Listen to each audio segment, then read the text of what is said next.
تو روحانی نے بھی کی ہے. تو بات یہ ہے کہ ہمیں اس چیز کو اور اس سازش کو بھی سمجھنا چاہیے کہ یہ جو سازش ہے چاہ بہار جو ہے یہ ایک میں سمجھتا ہوں کہ یہ جیسے ابھی سینیٹر صاحب نے کہا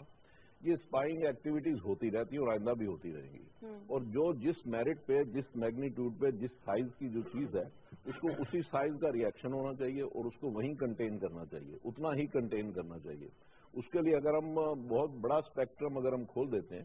تو اس کا پھر بہت زیادہ نقصان ہوتا ہے اور بہت زیادہ ڈیمیج ہوتا ہے. تو بات یہ ہے کہ اب اگر ہم بات کرتے ہیں کہ ایران کی اکانومی کی, ان کا جی ڈی پی جو ہے پاکستان سے ڈبل ہے, 17th بڑی دنیا کی وہ اکانومی ہے, ٹھیک, اور پابندیوں سے پہلے ان کی $46 بلین کی ایکسپورٹس تھیں, اور جو کچھ وہ پاکستان کو دے سکتے ہیں ایگزیکٹلی وہی چیز پاکستان کی ضرورت بھی ہے, یعنی انرجی, ٹھیک ہے. تو پاکستان کو اس وقت جتنی سستی انرجی ایران سے مل سکتی ہے, اور پھر $100 بلین کے ان کے ابھی ریزرو جو تھے جو وہاں ان کے سٹک تھے وہ بھی ریلیز ہو گئے, تو ان کو بھی انویسٹمنٹ کے لیے کوئی ملک اور کوئی جگہ کوئی ایسی اسپیس چاہیے,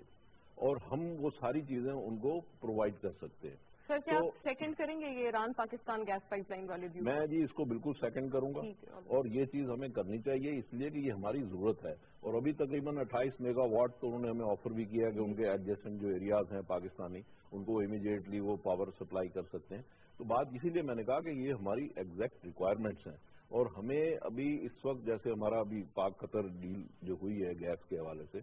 پھر ٹاپی ہمارا جو پروجیکٹ ہے وہ بھی ہے, اور اگر ایران سے بھی ہمارے ساتھ ایگریمنٹ ہو جاتا ہے تو ایک تو ہم اس میں پرائس میں کمپیٹ کرا پائیں گے,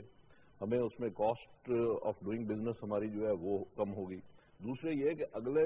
150 سال کے لیے ہمارے پاس گیس کی کسی قسم کی یا انرجی کی کسی قسم کی شارٹیج کا کوئی امکان نہیں رہے گا. تیسرے یہ کہ ہم اس میں بیلنس کر پائیں گے کہ سعودی عرب سے بھی ہم بینیفٹس لے پائیں گے. اب آپ دیکھیں ہم نے کتنی اچھی موو کی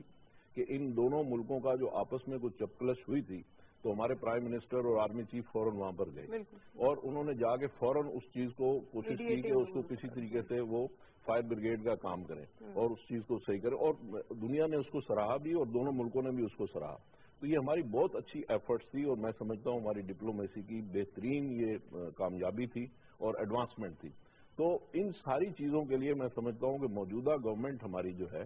وہ بالکل صحیح ٹریک پہ جا رہی ہے. اور پھر دوسری بات یہ کہ جو ہم بیلنس دیکھ رہے ہیں آرمی اور سول